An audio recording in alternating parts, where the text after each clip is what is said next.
మరి ఈ బ్రిడ్జి ఇక్కడ మధ్యలో సెంటర్ లో హోల్ పడి మరి మొత్తం కాంక్రీట్ అంతా కూలిపోవడం జరిగింది.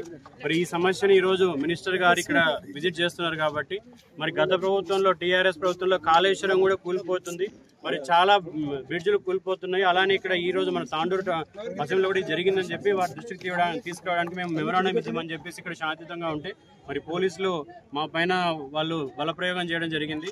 ఇది తప్పు. ఎందుకంటే ప్రజా సమస్యలు తెలుసుకోవడానికి మంత్రులు మరి పర్యటన చేస్తారు, మరి వాళ్ళు హైదరాబాద్లో ఉంటారు, ఇంత దూరం వచ్చి ఈ సమస్యను చూడకుండా వెళ్ళిపోవడం అనేది దాని పట్ల మేము నిరసన వ్యక్తం చేస్తున్నాం. ఇంకోటి ఏంటంటే ఆల్రెడీ ఈ సమస్య బయటకు వచ్చి 3 రోజులు అయింది. ఇంతవరకు ఒక ఇంజనీర్ పైన సస్పెన్షన్ కానీ లేకపోతే కాంట్రాక్టర్ పైన ఎలాంటి చర్యలు తీసుకోలేదు.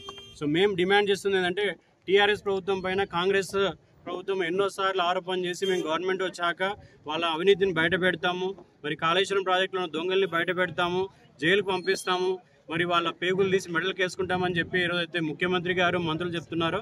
మరి వాళ్ళ కళ్ళ ముందు ఈరోజు సంఘటన జరిగింది ఇక్కడ. మరి దాన్ని చూడకుండా మంత్రి గారు ఇక్కడ నుంచి వెళ్ళిపోవడం అనేది శోచనీయము. సో మేము డిమాండ్ చేస్తుందంటే ఖచ్చితంగా ఈ అవినీతి పైన టీఆర్ఎస్లో జరిగినటువంటి అవినీతి పైన ఖచ్చితంగా ఎంక్వైరీ జరగాలి. మరి టీఆర్ఎస్లో ఈ తాండూరు అసెంబ్లీలో ఏదైతే ఇంతకుముందు నాయకులు ఉన్నారో వాళ్ళందరూ కూడా ఈ అవినీతిలో భాగస్వామ్యం. మరి వాళ్ళని ఈరోజు కాంగ్రెస్లో కలుపుకొని మరి వెంట తిప్పుకోవడం అనేది ఇది కూడా ప్రజలు గమనించాలి. మరి దీనిపైన పూర్తిగా విచారణ జరిగి ఈ బ్రిడ్జిని మొత్తం వల్ల కొత్తగా నిర్మించాలని చెప్పేసి మేము డిమాండ్ చేస్తాం.